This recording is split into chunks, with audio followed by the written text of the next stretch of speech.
Alors moi je voudrais vous dire, est-ce que c'est pas plutôt la justice qui n'applique pas les lois envers ces personnes victimes de racisme pour le reste qui prospère de plus en plus, où voilà, moi je suis arrivée en France à l'âge de 8 ans, le racisme je ne le connaissais pas, je le connais que maintenant, à l'âge de 40 ans passé.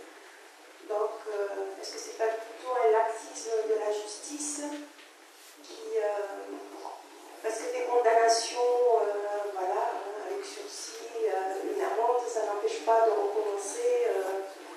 Ou là, vous allez déposer plainte parce que vous êtes fait traiter de bougnoule, de sale arabe, bon, on va le convoquer, on lui fait la morale et au revoir, ça va pas plus loin. Mais comme l'a dit très pertinemment Alain dans sa première intervention, oui, effectivement, il y a un souci avec l'expression raciste, parce que on est sur le terrain de la liberté d'expression et que les juges sont toujours extrêmement frileux à condamner ce qui est de l'ordre de l'expression. C'est ça les principales problématiques de la loi d'aujourd'hui.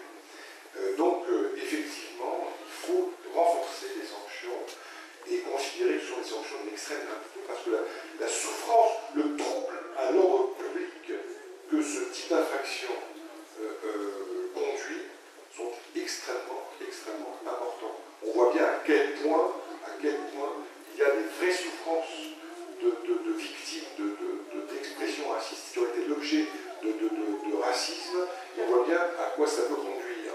Et c'est pour ça que les gens sont de plus en plus réticents à aller déposer plainte, parce qu'ils savent très bien que ça n'ira pas plus loin, et ils subissent le racisme. Alors, le MRAP des Landes, et le MRAP national également, a des cellules de vigilance, des cellules de juristes qui réagissent immédiatement par des signalements, par des plaintes entre les mains du procureur, par des plaintes directement avec une constitution de partie civile entre les mains des juges d'instruction, par aussi des citations directes, c'est-à-dire qu'ils utilisent ces cellules qui sont extrêmement vigilantes du MRAP, de juristes du MRAP, qui utilisent tous les moyens de droit, tous les outils à leur disposition pour poursuivre systématiquement les expressions racistes. Il y a deux problèmes. Rapporter la preuve de cette expression, ça a été dit encore une fois précédemment par Alain, à savoir si vous êtes dans victime du racisme dans le cadre du droit du travail par exemple, il faut effectivement démontrer que les propos sont racistes. Alors il y a un début de renversement de la charge de la preuve, ce qui a été dit, c'est-à-dire qu'on peut démontrer par exemple, vous êtes dans une entreprise où il n'y a pas un noir, pas un arabe et pas un juif. Voilà. Bon. Alors, vous pouvez partir de ce principe précisément qu'il n'y a pas de diversité parmi ces 200 employés pour démontrer, pour en tous les cas, commencer à suspecter effectivement d'avoir une embauche qui soit orientée. Et là, à lui démontrer le contraire. Et bien évidemment, ça pose des difficultés. Et d'une manière générale, même si c'est effectivement assoupli, même si les charges de la preuve sont renversées, ça reste très difficile. Très difficile. En plus, c'est une souffrance, il y a d'autres problématiques comme le viol par exemple. Le viol, on sait pertinemment que malheureusement, beaucoup de femmes n'osent pas se plaindre, n'osent pas porter plainte. Ce sont des réalités que je retrouve moi à travers des procès en justice. Mais c'est quelque chose de très extrêmement important. Il y a la souffrance d'une personne victime qui vient de se faire insulter par rapport à ses origines, par rapport à la couleur de sa peau. C'est une souffrance qui est extraordinairement importante, extrêmement aiguë, et qui effectivement quelquefois pose des difficultés parce qu'elle n'arrive pas à aller se plaindre, parce qu'elle a peur de décollimer les policiers. Donc ça nécessite aussi peut-être une modification par rapport aux prises en charge, par rapport à la formation des policiers, qui a déjà été effectivement faite insuffisamment, et qui nécessiterait de pouvoir, aux côtés des associations, à qui il faut donner plus de moyens pour permettre d'être aux côtés des victimes, de permettre effectivement de sortir ce type d'infraction et de pouvoir les faire juger par des tribunaux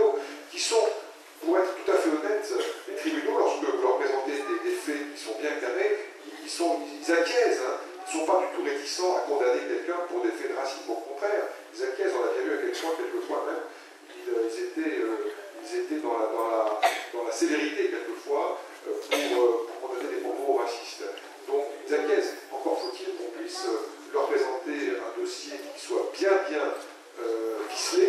Et là, ça renvoie aux choses graves que évoquées précédemment, de procédures qui bien souvent posent problème à beaucoup d'avocats, d'une part, et deuxièmement, ça renvoie aussi à la preuve, au système de preuve.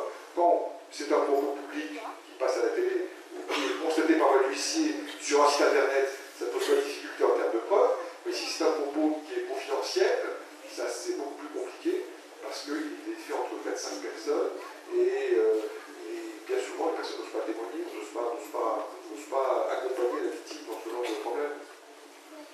Nous sommes quand même obligés, là, en tant que représentant de la fédération, par rapport à cette question-là, à chaque fois que nous sommes saisis de dossiers donc de cas de racisme, de discrimination, et que nous avons saisi la justice, nous avons eu la meilleure écoute. Et nous avons fait condamner à plusieurs reprises. Condamner pour discrimination à l'entrée des boîtes de nuit, condamner l'exemple que je citais précédemment de ces réseaux de médaillés, condamner tel dirigeant de club sportif qui avait insulté un jeune en fonction de ses origines. À chaque fois, la justice a, dans ses départements, et notamment chez moi, ça parfaitement suivi. Mais effectivement, ça implique de bien construire les dossiers. Et quand ils sont bien construits, la justice suit. Et je dirais même qu'à chaque fois ici, nous sommes adressés aux forces de police aussi quand nous avons porté plainte, nous avons aussi été très bien reçus. Donc ce qui fait que nous avons effectivement mené nos actions, tant au niveau du signalement, ensuite qu'au niveau des procès. Mais effectivement, c'est pour ça qu'il faut saisir les associations. Parce qu'effectivement, nous sommes un peu rodés pour mener des actions.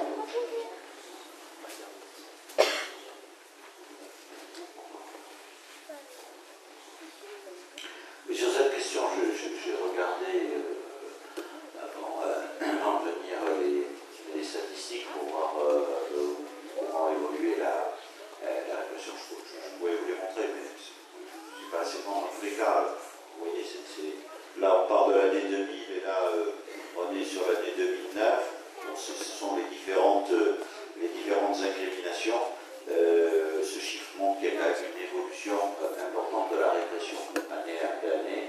Et bon, dans ce document-là, il y a des chiffres plus précis. Donc on ne peut pas aujourd'hui partir de l'idée qu'il n'y aurait pas de poursuites si justement elles sont bien engagées.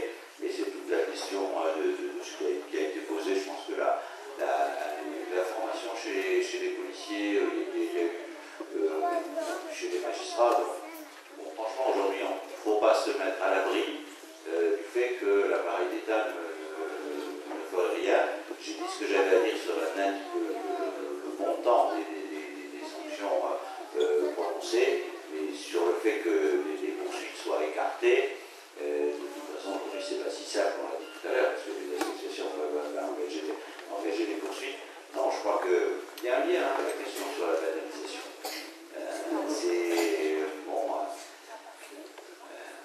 Il y a des phénomènes comme ça de société qui sont des comportements punis par la loi et dans lesquels les victimes elles-mêmes, pour des raisons différentes, ne saisissent jamais la justice parce que c'est la banalisation faite par la victime. C'est le cas des violences. Bien sûr, mais c'est les mêmes raisons. Ça devient assez vicieux quand même. Voilà, on ne dit rien parce que voilà, je garde mon travail, je fais cela, vous présentez pour un travail que vous avez, vous êtes français, pourtant, il y a une petite tic, vous êtes le droit de poser cette question, je suis française. Et les origines n'ont rien à voir maintenant. La question elle-même est normalement interdite. Je suis française. Donc, voilà, c'est un racisme assez vicieux, je trouve.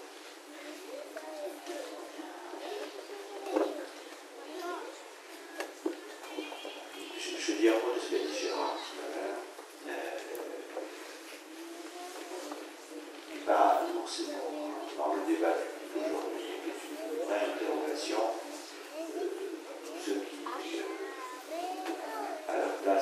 poste international. C'est-à-dire que on ne peut pas avoir fait tout ça, y compris depuis 1960, avec comme fondement le caractère universel, fondamental pour le contrat républicain, et aujourd'hui être confronté non plus simplement à l'extrême droite qui ne s'inscrit pas dans ce cadre républicain, mais à des gens qui pensent parfois à l'extrême gauche, parce que justement ils ont pu être eux victimes du racisme, qu'ils s'exonèrent de ces principes républicains. C'est-à-dire qu'aujourd'hui, il y a des gens, pour être très clair, qui défendent l'idée que sale noir, ça doit être puni, que si moi je dis que le noir qui dit sale blanc, ça ne peut pas être puni, puisque de toute façon, eux, ils sont en situation de victime. Très attention, c'est un discours épouvantable. Parce que, on n'a peut-être pas le temps ce soir, mais si on va jusqu'au bout de ce discours-là, les extrêmes vont se rejoindre. Et c'est toute la question du contrat républicain qui va s'effondrer sous nos yeux. C'est une question fondamentale. C'est une question fondamentale. Il faut faire très attention à ce qui se passe aujourd'hui.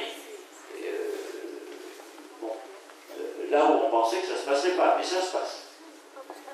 Et je crois que de ce point de vue-là, on parlait tout à l'heure de vigilance, elle doit aussi être extrêmement forte, parce que tout ce qui sortira ces questions de caractère universel des principes que nous défendons, en réalité, sera une attaque contre les principes eux-mêmes.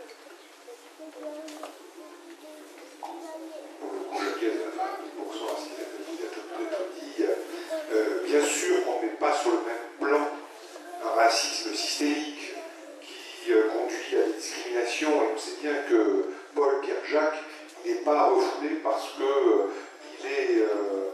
est blanc et qu'il porte un prénom bien chrétien, je veux dire.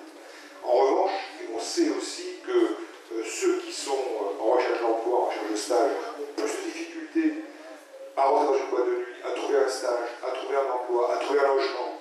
Donc, il n'est pas question de mettre en parallèle un racisme systémique qui effectivement s'inscrit dans un système oppressif, inégalitaire social, avec des expressions racistes anti-blancs. Mais là, en revanche, il y a effectivement un enfermement identitaire qui est un coup de poignard, je ne savais pas que quelqu'un peut-être évoqué, qu'on retrouve non seulement à l'extrême droite ou à la droite populaire, ou chez certains, maintenant Copé et autres, qui instrumentalisent, en chocolat, etc., qui instrumentalisent l'enfermement identitaire précisément pour l'exacerber et aboutir à quoi? Aboutir à une lutte de race, tel que ça a été évoqué par Gérard, et parallèlement, comme si c'était effectivement les deux faces d'une même médaille, l'enfermement identitaire, on s'aperçoit qu'il y a un corpus discours communautariste, qui commence à faire système, et qui à son tour essentialise le blanc. Alors ça paraît peut-être effectivement des concepts éloignés pour certains, mais ce sont les deux mêmes faces d'un même enfermement identitaire, d'une même assignation identitaire. C'est la mise en place effectivement d'une racialisation des esprits, une racialisation d'une société qui met effectivement à bas les principes républicains qui constituent notre corpus du bien vivre ensemble. Bien évidemment qu'il n'est pas perfectible,